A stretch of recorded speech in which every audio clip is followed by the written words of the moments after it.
Cine Recap PH. Maligayang pagbabalik sa Cine Recap PH. Warning, spoilers ahead.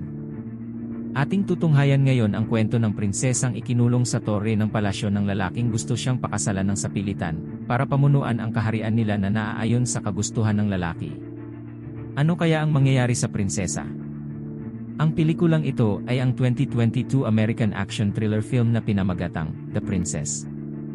Bago tayo magpatuloy, paki-like ang video at mag-subscribe na din sa channel na ito. Maraming salamat. Nagsimula ang kwento sa isang kaharian ng mapayapang namumuhay ang mga tao, subalit persahang inagaw ang kastilyo sa pamumuno ng anak ng maharlikang diplomat na si Julius kasama ang kanyang alipores na si Moira, at grupo ng mga brutal na mersenaryo. Dahil gusto nitong pamunuan ang kaharian sa paniniwalang ang isang malakas na hari ay namumunong may kamay na bakal. Walang anak na lalaki ang hari kundi dalawang babae lamang, kaya't ipapakasal niya ang prinsesa kay Julius na nagmula sa kilalang pamilya para maging tagapagmana ng kaharian niya. Hindi sumang-ayon ang prinsesa sa kagustuhan ng hari at iniwan nito si Julius sa araw ng kasal nila. Dahil mayroong maitim na mitiin si Julius, kaya't sa pilitan na lang nitong inagaw ang kaharian.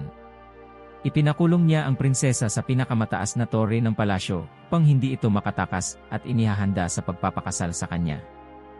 Nagising ang prinsesa mula sa pagpapatulog sa kanya dahil pinainom ito ng gamot na pampatulog, nakaposas ang mga kamay at nahihilo pang dinungaw ang nakakalulang bintana sa taas nito. Naramdaman ng prinsesang may papasok sa silid, kaya't nagkunwari itong walang malay. Nang makapasok ang dalawang mersenaryo, kaagad nitong inihanda ang sarili sa pakikipaglaban sa kanila at tinanggal niya ang kabilang posas sa kamay niya.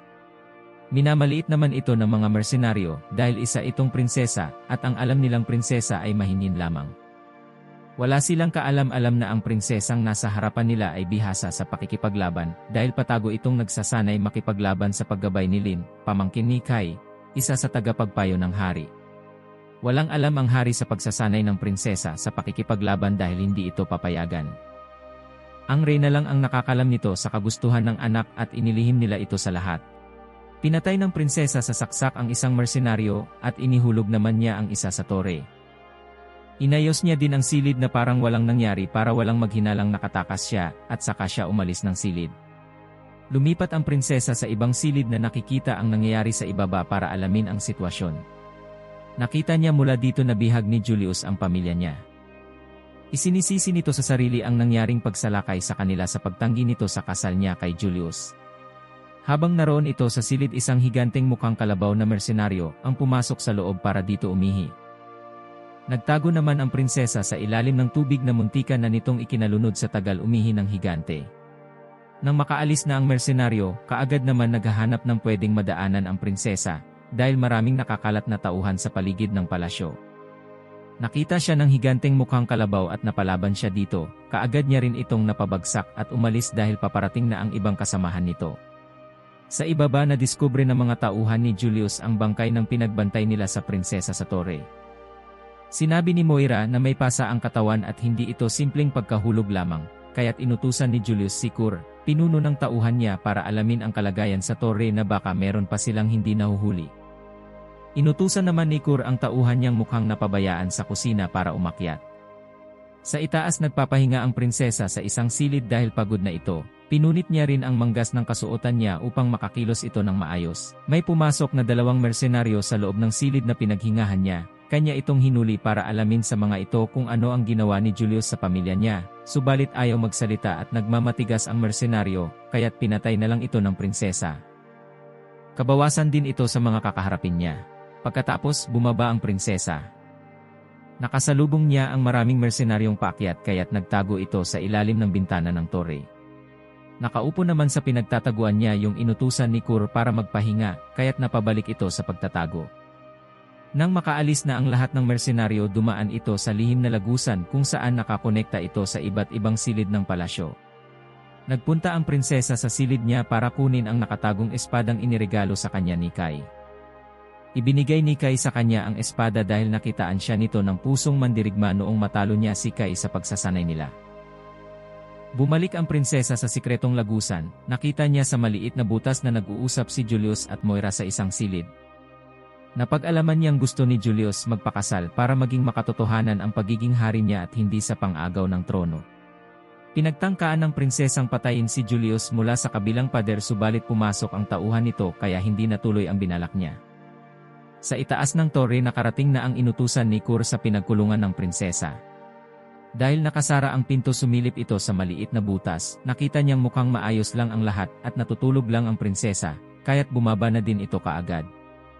Sa ibaba ng palasyo nag-uusap si Julius at ang hari na ayusin nila ang hindi napagkasunduan dahil marami pa ang mamamatay sa ginagawa niyang pagtataksil sa kaharian. Sumagot si Julius na hindi pagtataksil ang pagpapakasal. Habang sa mga oras na iyon, nakikipaglaban naman ang prinsesa sa inakala niyang estatwang mandirigma. Sinunog niya ang mandirigma, nahulog naman ito sa bintana. Sa ibaba dumating ang inutusan nila Kur at sinabi nito kay Julius na nasa torre ang prinsesa at natutulog. Bigla naman nahulog ang mandirigma na sinunog ng prinsesa sa harapan ni Julius kaya't nagalit ito kay Kur at pinapaayos ang problema. Umalis din kaagad si Julius sa lugar. Pinatay ni Moira si Kur dahil sa pagsabi nito sa kanyang wala itong silbi. Pagkatapos siya na ang namuno sa mga mersenaryo at ipinahanap sa mga ito ang pumapatay. Hindi pa rin nila alam na ang prinsesa ang may kagagawan ng pagkakamatay ng mga tauhan nila. Nakaharap ng prinsesa ang mga mersenaryo at nakipaglaban siya sa mga ito. Dahil sa dami ng paparating na kalaban sinira niya ang kwentas niya, ipinagulong niya sa sahig para matumba ang mga ito saka siya tumakas dahil hindi niya kakayanin ang dami nila. Dumaan siya sa bintana para makalipat ng ibang silid nang hindi na siya masundan pa. Nagtago ang prinsesa sa loob ng kabinet at naalala niya ang nakaraan na nakiusap ito sa amang hari na maging mandirigma ng kaharian at maging kahalili niya, subalit hindi pumayag ang hari dahil ayaw nitong mapahamak ang anak. Ang gusto lang nito magpakasal siya para may tagapagmana ng kaharian nila. Ayaw din ng prinsesang ibinebenta siya para lang may tagapagmana ng kaharian nila. Sinabi ng hari sa kanyang makasarili ito at saka umalis. Dumating si Lin sa silid na pinagtaguan ng prinsesa.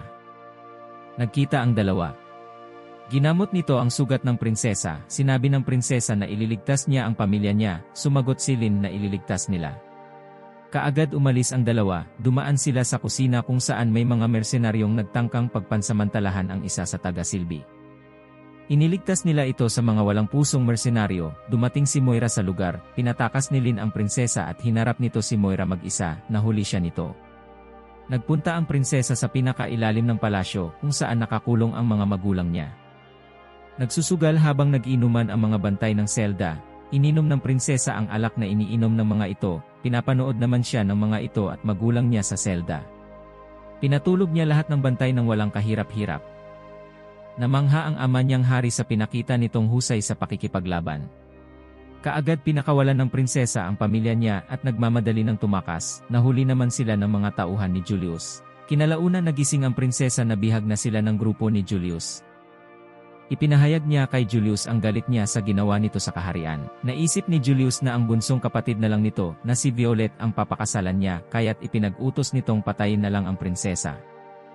Nakatakas si Lin mula sa pagkakabihag at itinakas niya din si Violet habang abala ang lahat sa prinsesa. Inihulog nila ang prinsesa sa lawa mula sa bintana ng palasyo. Habang nasa ilalim ng lawa ang prinsesa, naalala niya ang mga nakaraan at kung ano ang kanyang ipinaglalaban kaya't nagising itong pursigidong bawiin ang kaharian. Inihanda ni Julius ang altar sa pagpapakasalan nila ni Violet habang ipinahanap niya ito sa mga tauhan niya. Nakabalik ang prinsesa sa loob ng palasyo.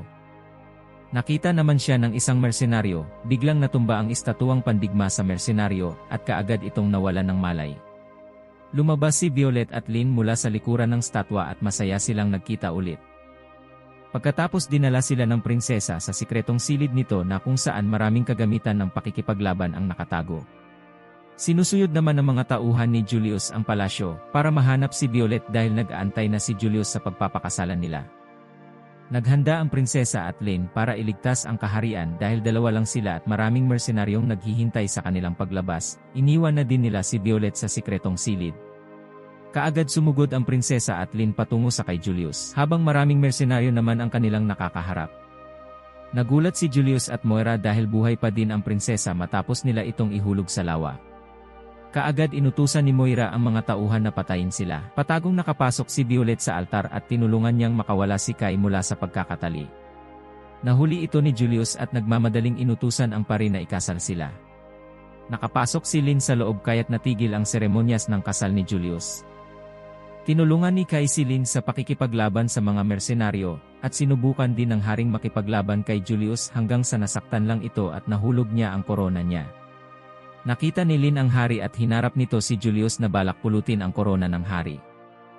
Sa labas naglaban ang prinsesa at si Moira. Napatay ng prinsesa si Moira sa pamamagitan ng pagbitay nito. Samantala itinarak ni Julius ang espada ng prinsesa kay Lin at sinuot nito ang korona ng hari. Nakita ito ng prinsesa at galit na galit siya sa ginawa ni Julius kay Lin. Kaagad niyang pinatago ang magulang niya at sinabi niya kay Julius na bandang huli madadala din pala siya nito sa altar. Kaagad naglaban ang dalawa, nasugatan naman ni Julius ang prinsesa dahil mayroon pa itong nakatagong maliit na patalim. Nanghihina ang prinsesa sa ginawa nito kaya inihagis ni Julius ang prinsesa sa labas habang marami naman ang nanonood sa kanila kasama ang hari at reyna. Nakaluhod ang prinsesa sa harapan ni Julius at iniisip nito ang mga turo ni Lin. Hindi na pinalampas ng prinsesa ang pagkakataon nung magsalita ang hari, kaagad nitong pinatay si Julius pagkatapos pinulot niya ang korona at ibinigay niya ito sa ama, at sinabi sa amang nabawi na nila ang kaharian. Hindi pa rin makapaniwala ang hari sa ipinakitang husay ng anak sa pakikipaglaban, kaya't sinabi ng hari sa mamamayan nila na patunugin ang kampana dahil ngayong araw ipinanganak ang tagapagmana ng kaharian. Kaagad niya ring binigyan ng seremonya ang prinsesa bilang opisyal na tagapagmana ng kaharian. Pagkatapos, humingi ng tawad ang hari sa anak sa hindi nito pagpaniwala sa kanya, masaya ang lahat sa ipinahayag ng hari. Pagkatapos pinuntahan ng prinsesa si Lin mula sa likuran ng mga tao, at masaya itong nagkita silang muli na buhay pa. Sa huli dumating ang matabang tauhan ni Julius na nakita na nito ang prinsesa. Dito na nagtatapos ang ating kwento, sana nagustuhan nyo. I-like ang video at mag-subscribe na din sa channel na ito. Maraming salamat sa panonood, hanggang sa muli. Paalam.